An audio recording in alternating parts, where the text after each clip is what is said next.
Bonjour à toutes, bonjour à tous, bienvenue à ce nouveau numéro de Womanly. Aujourd'hui encore, nous avons une invitée spéciale pour parler d'un sujet particulier. Aujourd'hui, nous allons aborder le thème de la famille monoparentale et j'ai le plaisir de recevoir sur mon plateau ce matin Sandrine. Bonjour Sandrine. Bonjour Cassandre. Sois la bienvenue sur le plateau de Womanly. Merci. Comment tu vas? Ça va très bien. Ok, bon, sans plus tarder, nous allons entrer dans le vif du sujet. Est-ce que tu peux simplement te présenter brièvement au public pour nous dire qui tu es, ce que tu fais, quel âge a ton enfant, de quel sexe il est? Voilà, présente-toi brièvement un peu au public. Alors, je m'appelle Sandrine Amougou, je suis chrétienne. Alors, j'ai 32 ans, j'ai un garçon de 9 ans, un petit garçon de 9 ans. Je suis médecin de formation, je suis chantre. Brièvement, c'est ça. Brièvement, il y a encore beaucoup d'autres choses. Oui. Ok, d'accord. Gardons une part de mystère. Bien sûr. Alors, dis-nous un peu, comment est-ce que tu es devenue mère célibataire? Alors, je suis tombée enceinte, j'étais à la faculté, j'étais encore pendant mes années des études. Tu étais en quelle année de médecine? En 5e année. En 5e année. 5e année de médecine. Donc, j'étais en relation, bien longtemps, les vieilles histoires. C'était en relation. Ça, c'est les anciens. J'étais en relation, donc je vivais avec, à l'époque, son papa qui était mon copain. Donc, voilà, on vivait dans la même maison. Bon, et après, je suis tombée enceinte pendant mes années d'études. Et voilà, j'ai accouché, j'étais en 5e année de médecine. Comment les parents ont pris la situation? Bon, pas trop mal. Je ne suis pas née dans une famille chrétienne. Donc ça va, j'étais en âge d'accoucher. C'était normal quoi. Donc il n'y avait pas de problème. problème. Ah mais t'as fait un enfant, il était temps, voyons. Voilà, comme ça tu fais de longues études, donc non mais félicitations. Tu as bien fait de nous faire un bébé avant de terminer les 10 ans, les 15 ans d'études. Tu as ramené 2 diplômes, comme on a dit à l'époque. Tu as 2 diplômes, donc c'est simple.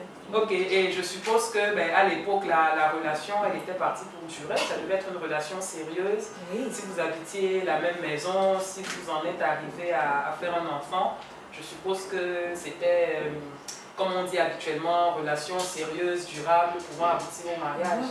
Mais qu'est-ce qui s'est passé entre deux? C'était sans compter sur les projets de Dieu. Donc, lui qui est le réalisateur par excellence, donc on n'avait pas compté sur son script. Donc c'était vraiment une relation qui était, on avait tout planifié, on avait planifié d'autres mariages, tout ça sur le long cours. Je suppose qu'il était connu de la famille, apprécié, accepté. Oui, c'est vrai qu'à cette époque-là, pas encore, quand je suis tombée enceinte, il n'était pas encore vraiment connu par la famille, mais après, quand je suis tombée enceinte, il était connu par la famille. Les 2 familles, je connaissais les membres de sa famille, ainsi de suite. Quoi. C'est ça. Ok, donc tu es en train de nous parler du réalisateur par excellence qui est venu troubler le scénario. Oui, voilà. Dis-nous en plus. Parce que lorsque je suis tombée enceinte, en fait, je n'étais pas encore née de nouveau. Donc, et lorsque je suis tombée enceinte, j'ai accouché, j'ai fini mes études de médecine tranquillement. Je suis rentrée au Cameroun. Quand je suis rentrée au Cameroun, c'est là où le déclic a commencé à se faire. Parce que quand je suis rentrée au Cameroun, j'ai rencontré le Seigneur, Jésus, et ça a un peu bouleversé ma façon de voir les choses et tout. J'ai commencé à remettre beaucoup de choses en question. Et c'est vrai qu'à ce moment-là, lui aussi, il a rencontré le Seigneur de son côté là où il était. Mais même comme ça, je me posais des questions, je me demandais est-ce que c'est le bon choix, est-ce que c'est ce qu'il faut, est-ce que c'est la personne qu'il faut pour moi. Et c'est vrai que j'étais avec l'enfant ici et j'ai pris du temps dans la prière. Et quand j'ai pris du temps dans la prière, j'ai reçu que c'était pas ce qu'il fallait pour moi à ce moment-là.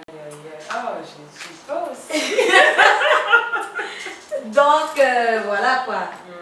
Donc, il a fallu gérer tout ça et accepter déjà que voilà, c'était pas ce qu'il fallait pour moi. Et en fait, Dieu me disait qu'il fallait que je prenne le temps déjà d'abord pour me bâtir, que j'ai une véritable relation avec lui. Et voilà, pour pouvoir me projeter maintenant en ce qui concerne le mariage. Ok, donc quand je t'écoute, en fait, depuis le moment où tu es rentrée au Cameroun, tu étais une maman seule. Oui. et ça continue jusqu'à présent. Oui, Alors, est-ce que tu peux nous raconter un peu comment est-ce que tu gères ça au quotidien? Comment ça se fait Parce que 9 ans quand même, tu as dit un petit garçon, mais 9 ans c'est plus tout à fait un petit garçon. Hein? Non, ça commence à devenir, c'est plus un petit monsieur qu'un petit garçon. C'est vrai, on parle la grâce de Dieu, mais c'est vraiment pas évident du tout. Parce que dans l'organisation, il faut gérer le travail, il faut gérer le ministère, il faut gérer l'enfant, il faut que tout soit équilibré. J'ai vraiment eu des challenges à ce niveau au début. Est-ce que tu peux nous donner quelques exemples de comment ça se passait? En fait, au début, lorsque j'ai donné ma vie au Seigneur, j'étais vraiment remplie de zèle. J'étais vraiment en feu, quoi. Tu as casé le bébé dans un coin et puis tu dormais à l'église. J'étais vraiment en feu, quoi. Et vraiment, je n'ai pas su créer l'équilibre. Parce qu'à cette époque-là aussi, dans mon travail en tant que médecin, j'avais des gardes, donc j'avais beaucoup de temps que je passais à l'hôpital. J'avais beaucoup de temps que je passais à l'église. Et voilà. Je n'avais pas le temps que je passais vraiment pour l'enfant. C'est vrai qu'il était entouré, mais moi, je n'étais pas là pour lui. J'étais pas là, alors que c'est moi je suis dans l'éducation de l'enfant et tout, mais moi, je n'étais vraiment pas là pour lui. Il était tellement habitué à ce que je ne sois pas là, qu'il savait que non, maman n'a pas le temps. Maman n'a pas le temps, elle est toujours occupée, soit à l'église, soit au travail. Maman n'a pas le temps pour moi. Donc ça a vraiment été très très difficile, jusqu'à ce que le Seigneur me ramène un peu à l'ordre et me fasse comprendre en fait les priorités divines.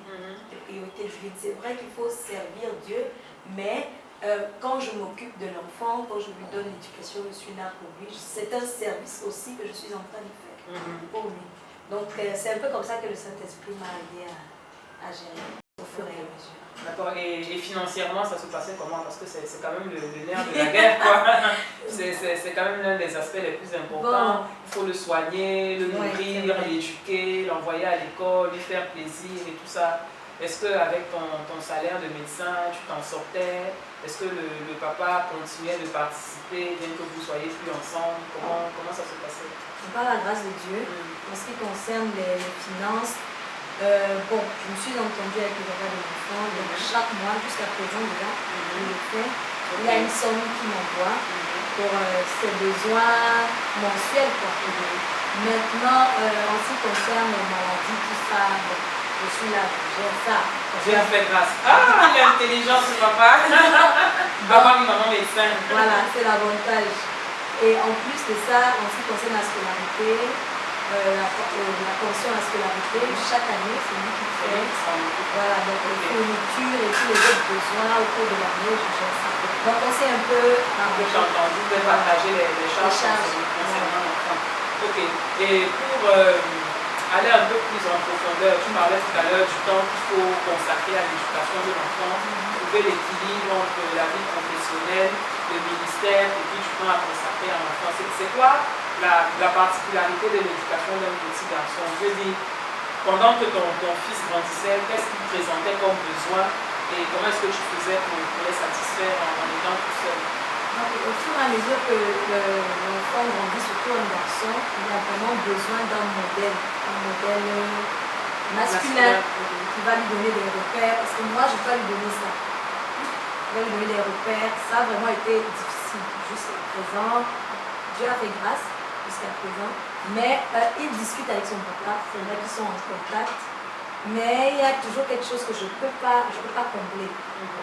Donc, je fais ce que je peux faire, je fais ma part.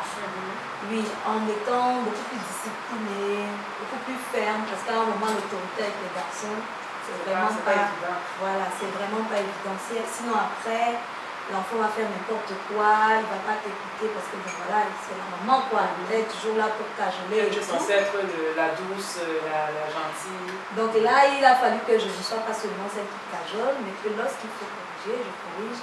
Lorsqu'il faut recadrer, je recadre.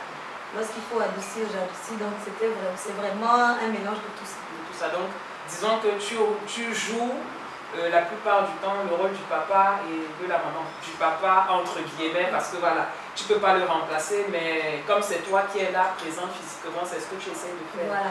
Est-ce que tu as un peu anticipé la période d'adolescence? Parce que 9 ans, il sera bientôt un préado. On n'est plus très loin de la période où les hormones vont se mettre en jeu. Ah, je n'y pense pas. On est dans le déni. Je n'y pense pas pour le moment. On va rester dans le déni. Oui, pour le moment, je n'y pense pas. Ok, et est-ce que tu peux nous parler un peu plus en détail, un peu plus en profondeur, la relation que tu as avec ton fils? Je veux dire au quotidien, comment ça se passe, comment vos journées s'organisent, vos temps d'intimité, qu'est-ce que vous faites ensemble, de quoi est-ce que vous parlez, comment est-ce que tu gères ça? Donc, alors, ma relation avec mon fils, on est très très complices. Parce que bon, depuis qu'il est né, on est toujours ensemble, on descend ensemble. Donc, on est très complices et je fais le maximum pour avoir une communication avec lui. On communique, on parle de tout. S'il y a des questions qu'il a, il me pose des questions, j'essaie de lui expliquer, même si c'est un enfant. Mais j'essaie de lui expliquer. On joue beaucoup ensemble, on passe du temps ensemble, on a des moments de fou rire. Et on a aussi des moments où, voilà, quand il faut que je discipline, quand il faut faire les devoirs, je prends vraiment le temps. S'il faut travailler avec lui, faire les devoirs, je prends le temps d'être avec lui, de lui expliquer. Et voilà. Et au moment où on a des moments de partage, de parole, je lui explique ce que c'est qu'être un enfant de Dieu, qui est le Saint-Esprit. On lui pose beaucoup de questions aussi, donc c'est beaucoup plus facile. Donc on a vraiment une relation fluide en fait. On a vraiment une relation fluide. Ok, quand vous jouez à quoi? Je suis curieuse. On joue à la PlayStation. Au football? On joue au football. Ah, j'aimerais bien te voir sur le football. C'est vrai qu'il aime beaucoup le football, beaucoup. Bon. Ça va aussi parce que moi aussi j'aime le foot. Ah, ça okay. va. D'accord. Est-ce qu'il y a des moments où tu te dis que ça aurait été plus facile avec une fille? Non, je pense pas. Je me dis que chaque enfant a ses challenges. Chaque enfant a ses challenges. Il faut savoir gérer le foot. Ok. Et quelle est la relation que tu as gardée avec son papa? On a une très bonne relation. C'est vrai que c'est pas évident tout le temps de lui, comment est-ce que je veux dire, de lui communiquer en temps réel, parce que c'est pas évident aussi pour lui, le fait qu'il ne soit pas là, qu'il partage ses moments avec lui, il doit partager plus de moments. Et moi, avec mon emploi du temps, c'est souvent compliqué. Quand il faut que je sois là, qu'il parle avec l'enfant et tout. Mais on a une bonne communication, on parle de tout ce qui concerne l'enfant, on prend les décisions ensemble. Quand il y a un souci, on pose des questions, on essaie de trouver ensemble ce qu'il faut faire, comment faire pour que l'enfant ait une bonne éducation selon le Seigneur. En fait. Et est-ce que le petit reste en contact avec sa famille paternelle? Parce que je comprends que son père n'est pas au pays, mais par rapport aux visites, est-ce que la famille paternelle garde un droit de visite, ou alors du fait qu'il soit avec toi, il n'est en contact avec son père que par téléphone? Je veux dire, est-ce qu'il a de la famille paternelle ici, à qui il rend visite? Oui, il a de la famille paternelle ici. Ses grands-parents, ses oncles, les frères de son père. Et ils sont en contact. Donc, généralement, quand ils veulent voir l'enfant, ils me préviennent avant, on essaie d'organiser. Et je planifie beaucoup plus parfois pendant les vacances. Beaucoup plus pendant les vacances. Peut aller passer quelques jours chez sa grand-mère. Maintenant, au cours de l'année, s'il y a des saisons qui veulent le voir, donc il m'appelle, généralement on prend rendez-vous. Vous organisez pour les week-ends. Bon, alors je sais qu'à 9 ans, on n'est pas forcément encore conscient d'un certain nombre de choses. Mais est-ce qu'il partage avec toi son ressenti par rapport à l'absence de son père? Comment il le vit? Est-ce qu'il te pose souvent des questions là-dessus? Pourquoi son père n'est pas là? Pourquoi tu ne vis pas avec lui? Est-ce qu'il arrive qu'il te pose ce genre de questions? Parce qu'à 9 ans, on ne comprend pas forcément que ses parents ne soient pas ensemble. Surtout qu'il voit peut-être ses camarades à l'école, il voit ses amis peut-être à l'église qui ont leur papa et leur maman. Est-ce que tu as une idée de comment ça se passe pour lui? C'est vrai que par rapport à moi, il ne me pose pas des questions sur ce sujet. On n'en a pas parlé. Il sait simplement que bon, papa et maman ne sont pas ensemble. Papa et maman ne sont pas mariés. Donc papa vit dans un autre pays puisque son père s'est remarié. Ok. Donc c'est marié? Et il s'est marié. Son père s'est marié. Oui. Donc, et ensuite, lorsque son père s'est marié, il a eu une conversation avec lui, voilà, par rapport au mariage et tout. Donc, Raphaël est en contact avec la femme de son papa. Donc, de temps en temps, elle prend les nouvelles et tout. Mais moi, me poser des questions directement, non. Moi, me poser des questions directement, non. Ok. Et on va peut-être sortir un tout petit peu de ce sujet-là. Toi, en tant que mère célibataire, quel regard tu penses que, à l'église par exemple, ou dans le monde, les gens ont sur toi? Je veux dire, est-ce que quand tu es arrivé à l'église, parce que tu étais quand même nouvelle convertie, est-ce que tu as eu l'impression que les gens avaient une réaction particulière par rapport au fait que tu es déjà un enfant?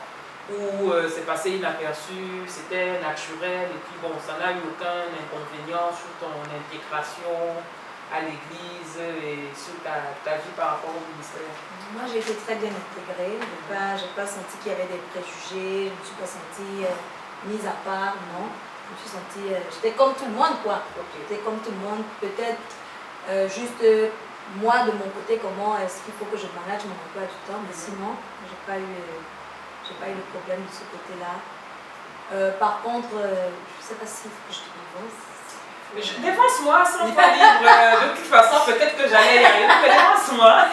Bon, mais par contre, le regard des hommes, non, comment tu vas vraiment dévancer? Voilà. Par contre, ça c'est différent, ça c'est autre chose. Parce que généralement, quand on voit une sœur avec un enfant, on prend beaucoup de précautions, on ne l'aborde pas n'importe comment. Et puis d'autres mêmes classes, généralement que moi, je ne peux pas avoir une sœur, je ne peux pas être en relation avec une sœur. Il y en a plein des hommes qui pensent comme ça. Qui, peut-être d'autres après qui changent d'avis, mais à la base, un homme, quand il va te voir avec un enfant, il va te dire non, moi, j'y vais pas, ce terrain-là, c'est trop compliqué. Donc voilà, c'est un peu ça. Et si, bon là maintenant on va essayer de se projeter d'une autre façon, et si le père du petit était resté avec toi, si vous étiez encore ensemble jusqu'à présent, qu'est-ce que tu crois que ça aurait apporté comme différence dans la vie de l'enfant surtout? Je crois qu'il aurait été plus épanoui, parce que le père c'est le père, le père a toujours sa place, la mère, peu importe les efforts que je puisse faire, je ne peux pas remplacer son père dans sa vie. Moi aussi j'aurais eu moins de pression, parce que j'ai vécu des moments très très difficiles où j'avais vraiment cette pression, surtout si tu veux bien faire, si tu prends ton rôle de parent au sérieux. Tu es responsable. J'ai vraiment vécu des moments où j'avais cette pression-là, mais je ne pouvais pas la partager avec quelqu'un parce que j'avais personne qui m'aidait dans l'éducation de l'enfant. Donc, je me tournais exclusivement vers Dieu. Mais non. Dieu ne va pas descendre là physiquement. Dieu ne va pas descendre là physiquement pour faire ce qu'il y a à faire dans la vie de l'enfant. Après, ça me revenait à moi. Donc, moi, il y a une charge que je n'aurais pas eue. Une certaine pression que moi, je n'aurais pas eue. Donc, je pense que c'est ça qui aurait fait la différence. Comment est-ce que tu te projettes dans l'avenir? Je veux dire, si un homme arrive, si un homme arrive, et je crois qu'il arrivera, comment tu penses que ça va se gérer? Comment est-ce qu'il va s'intégrer? Parce que la relation que tu décris avec ton fils, c'est quand même une relation très intime, fusionnelle. Alors, est-ce qu'un tonton va trouver sa place entre vous deux? Comment ça va se passer? Est-ce qu'il va falloir que le petit donne sa validation pour dire, bon, je vois un monsieur qui rôde là, maman, il me plaît pas trop. Voilà, il a l'air plutôt sympa, je valide. comment tu te projettes? Bon, c'est clair que la validation, c'est pas lui qui va se marier, donc il reste à sa place. Oh, mon fils Yako. Il reste à sa place en tant qu'enfant.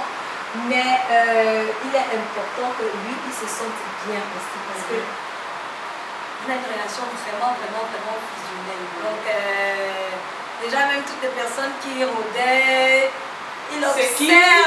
Oui, il pose beaucoup de questions, il observe. Et quand il te voit déjà trop tourner là, il commence à te regarder. Lui-même, il sonde. Donc, il faut que vraiment la personne soit vraiment à l'aise déjà. Que la personne soit à l'aise et sûre d'elle. Il n'y a pas de place à discuter, chacun sa place. Pas de place pour les fanfarons. chacun a sa place, c'est-à-dire le futur mari a sa place et l'enfant garde sa place. Je pense qu'il est important de mettre des limites.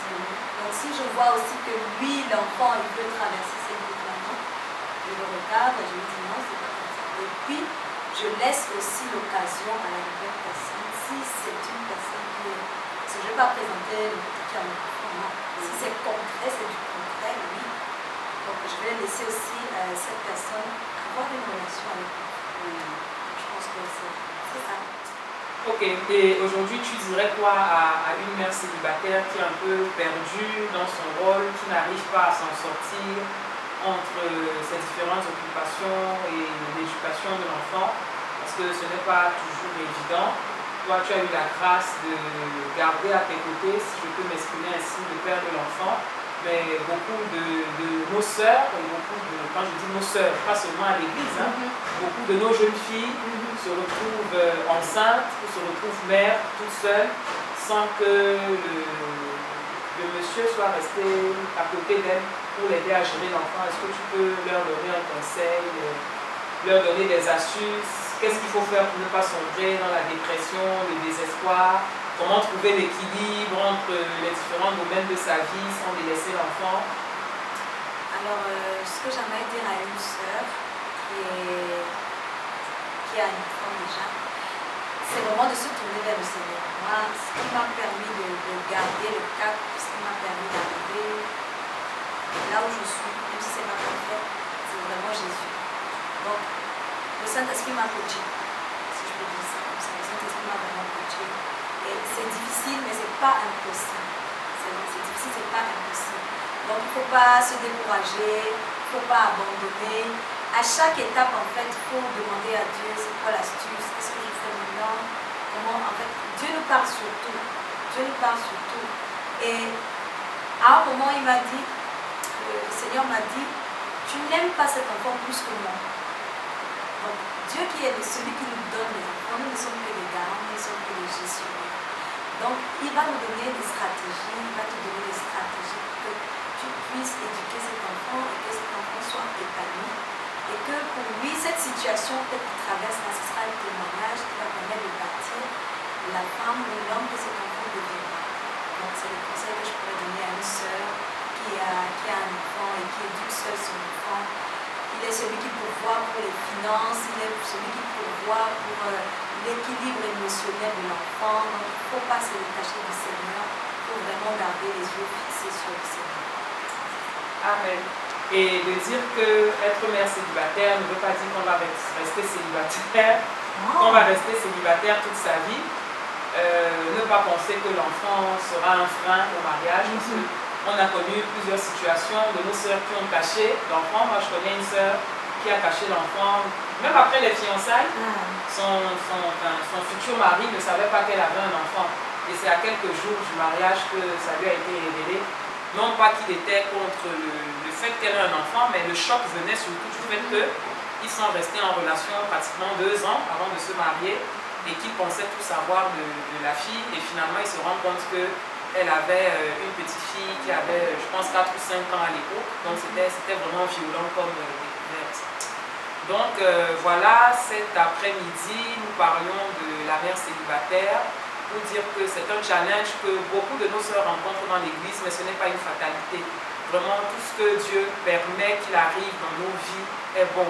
Et je pense que quand nous nous retrouvons dans une situation comme celle-là, nous devons nous confier entre ses mains et le laisser vraiment être notre guide dans l'éducation de l'enfant. Même étant seul, on peut élever un champion, on peut élever une championne, parce que Dieu se décrit comme étant le père des orphelins et comme étant le père de tous ceux-là qui n'ont pas d'enfants.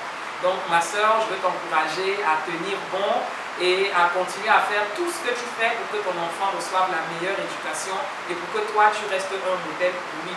Et bien entendu, si vous avez des questions sur le sujet ou sur d'autres sujets, ou si vous voulez peut-être vous faire accompagner, qui sait, poser plus de questions à Sandrine, n'oubliez pas, dans les commentaires ou dans les partages, sentez-vous libre de déposer vos questions. Donc c'était tout pour Woman League, trajectoire de femme aujourd'hui. Au revoir et un prochain épisode.